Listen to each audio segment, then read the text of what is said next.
Assalamualaikum warahmatullahi wabarakatuh. Rekan-rekan sekalian, salam sejahtera untuk semua. Semoga tetap sehat dan tetap produktif dalam masa kerja tetap di rumah. Baik, pada kali ini sesi tentang faktor risiko ergonomi dan desain. Kita akan membicarakan tentang lebih titik beratnya pada faktor job, ya, job dan tasknya.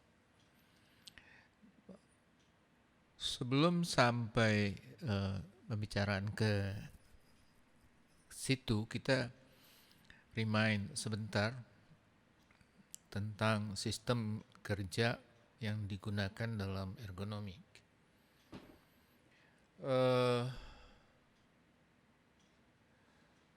Sebagaimana kita ketahui bahwa sistem kerja dalam ergonomik terdiri dari 4 subsistem. Pertama adalah user, itu pekerja. Subsistem kedua task atau job. Kemudian yang ketiga adalah tentang tools dan equipment. Yang keempat adalah tentang lingkungan kerja. Tempat kerja dan organisasi kerja. Dalam menilai faktor risiko, kita mencarinya di sini, masing-masing subsistem ini, yaitu pada task, pada tools, dan juga pada lingkungan kerja, tempat kerja dan organisasi kerja. Pada dasarnya kita menginginkan bahwa sistem kerja ini kita sebut ergonomis. Karena apa? Subsistem yang ini matching dengan capacity dan limitationnya user. Jadi kuncinya adalah di sini kita melihat ketidaksesuaian dengan capacity dan limitationnya user. Capacity apa? Yaitu capacity organ-organ yang digunakan oleh user ketika dia menuntaskan pekerjaannya. Misal untuk pekerjaan yang menggunakan mata untuk penglihatan, maka mata itu memiliki capacity dan limitation. Dia akan terganggu capacity dan limitationnya apabila pencahayaan tidak memadai atau pencahayaan kurang atau berlebihan. Bisa juga karena pewarnaan, bisa juga karena kontras dan silau dan segala macam. Itu kita lanjutkan. Kapasitinya pendengaran, kapasitinya paru, kapasitinya jantung, kapasitinya hati dalam hal metabolisme. Lalu mungkin juga kapasitinya otot dan rangka dalam melakukan pekerjaan manual handling. Ya, itu saudara-saudara garis besarnya. Nah, risiko akan bisa terjadi bila terjadi ketidaksesuaian antara subsistem ini dengan user, capacity user. Dan hal-hal yang spesifik pada task, pada tools, equipment, dan pada lingkungan itu yang menyebabkan ketidaksesuaian Artinya itu kita sebut faktor risikonya. Nah, faktor risiko itulah nanti yang akan kita intervensi sehingga mendekati sedemikian rupa akhirnya task atau subsistem yang ini matching dengan user capacity atau user limitation. Ya, jadi secara umum itu prinsipnya. Kita akan berfokus kepada situ. Jadi sekali lagi, faktor risiko ergonomik yang menjadi pembicaraan kita itu bisa kita dapatkan di sini, bisa kita dapatkan di sini, bisa didapatkan di sini. Baik, itu penjelasan dasarnya. Kemudian kita lanjut tentang physical demand of work. Jadi di hadapan Anda ada satu grafik di mana ini adalah grafik tentang capacity manusia, capacity organ-organ yang ada pada manusia. Sementara yang garis hijau adalah tuntutan dari pekerjaan. Jadi biasanya saudara-saudara, tuntutan pekerjaan itu didesain di bawah capacity-nya manusia dalam bekerja. Sehingga dengan demikian manusia itu bekerja tanpa kesulitan karena memang di bawah capacity-nya. Tetapi kalau tuntutan pekerjaan ini didesain di atas capacity-nya, katakan di sini, maka pekerja itu akan kesulitan luar biasa, mungkin juga gagal, lebih tepatnya gagal dalam menuntaskan pekerjaannya. Ya, Anda lihat nih ada garis gambar ini meningkat ya. Tuntutan pekerjaan ini meningkat drastis. Biasanya ini terjadi bila satu perusahaan mengalami tuntutan pekerjaan yang over, yang berlebih-lebihan. Biasanya umpamanya ada tuntutan produksi karena pesanan meningkat, maka tuntutan pekerjaan itu meningkat drastis. Nah, sehingga Anda lihat sini peningkatan tuntutan pekerjaan itu jauh melampaui capacity-nya manusia. Nah, saat ini dia berada dalam situasi yang berisiko. Jadi boleh dikatakan faktor risikonya adalah peningkatan mendadak dalam tuntutan pekerjaannya. Ini satu faktor. Gambar yang berikut ini, situasi yang berikut ini terjadi penurunan drastis pada capacity pekerja, sehingga capacity-nya jauh di bawah tuntutan pekerjaan.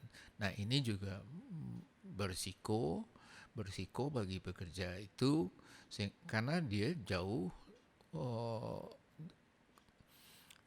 dia akan mengalami kesulitan karena tuntutan pekerjaan melebihi kapasitinya saat ini. Nah, hal ini bisa tercapai, bisa terjadi pada misalnya seseorang itu atau pekerja itu dalam kondisi sakit. Ya. Nah, ini kondisi sakit itu bisa kita sebut juga itu faktor risikonya, ya, jelas ya. Itu secara garis besar. Nah, kita lihat beberapa contoh yang lebih detail.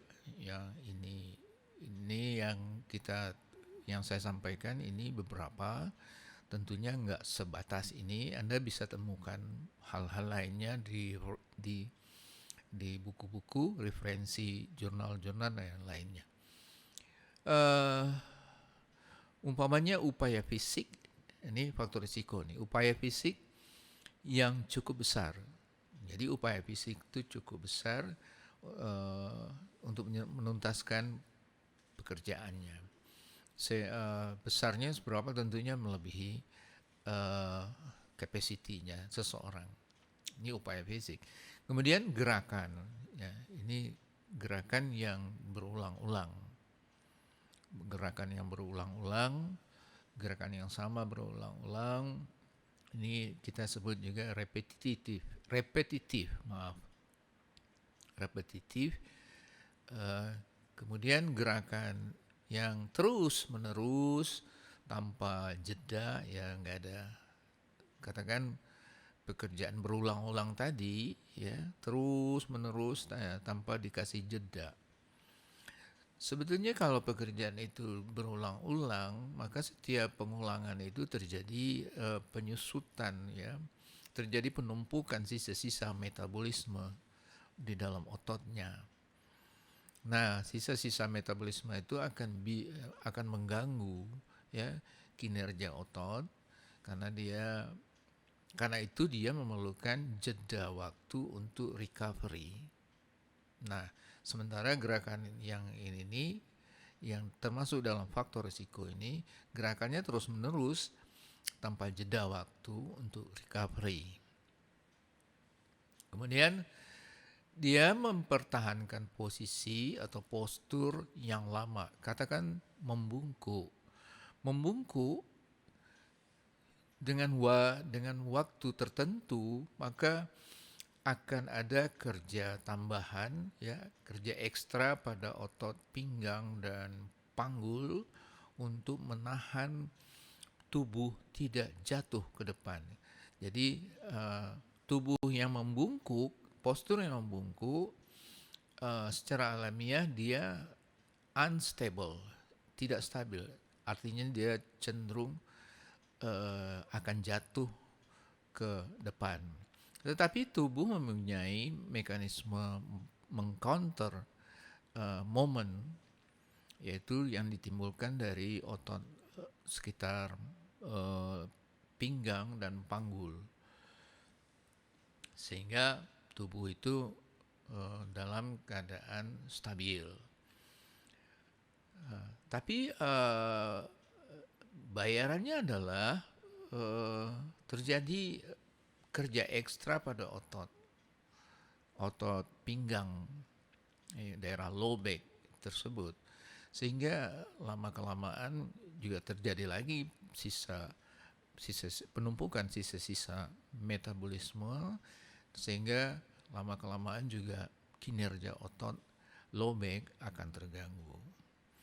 Bahkan kalau itu sudah pada batas-batas tertentu, struktur di daerah low back juga akan goyah dan bisa jadi akan mengganggu, walaupun mulai dari hal-hal yang moderate keluhannya, tingkat kerusakannya, yaitu mengarah ke low back pain, ya, itu saudara. Kemudian duduk yang lama. Duduk yang lama, Anda bisa bayangkan bahwa ketika kita duduk, itu jaringan lunak di daerah panggul, kemudian daerah paha bawah, bagian bawahnya, itu akan menekan struktur alas duduk kita. Katakan kalau umpamanya alas duduk itu cukup keras, maka jaringan lunak di sekitar paha dan panggul itu akan mengalami tekanan, sehingga dia bisa menyebabkan penekanan juga kepada struktur yang ada di dalamnya, termasuk pembuluh darah. Bila pembuluh darah tertekan, berarti terjadi penyumbatan supply dari nutrisi termasuk oksigen. Akhirnya fatigue dan gangguan-gangguan metabolisme otot lainnya. Yang seterusnya adalah tangan dijadikan sebagai palu. Nah, ini kalau tangan itu berbentur dengan benda keras, tentunya akan merusak struktur. Itu faktor risiko, ya. menggunakan tangan atau tubuh sebagai penjepit, ya mirip-mirip lah dengan yang di atas. Kemudian memindahkan objek dengan jarak yang signifikan. Jadi itu saudara-saudara secara singkat faktor risiko yang berkaitan dengan job. Ya, tentunya Anda bisa tambahkan beberapa dari referensi lain. Mudah-mudahan ini bisa memberi gambaran, pemahaman ya bagi Anda semua sehingga Anda bisa mengembangkannya lebih lanjut. Sekian materi kali ini, mudah-mudahan bermanfaat dan kita lanjutkan pada slide berikut.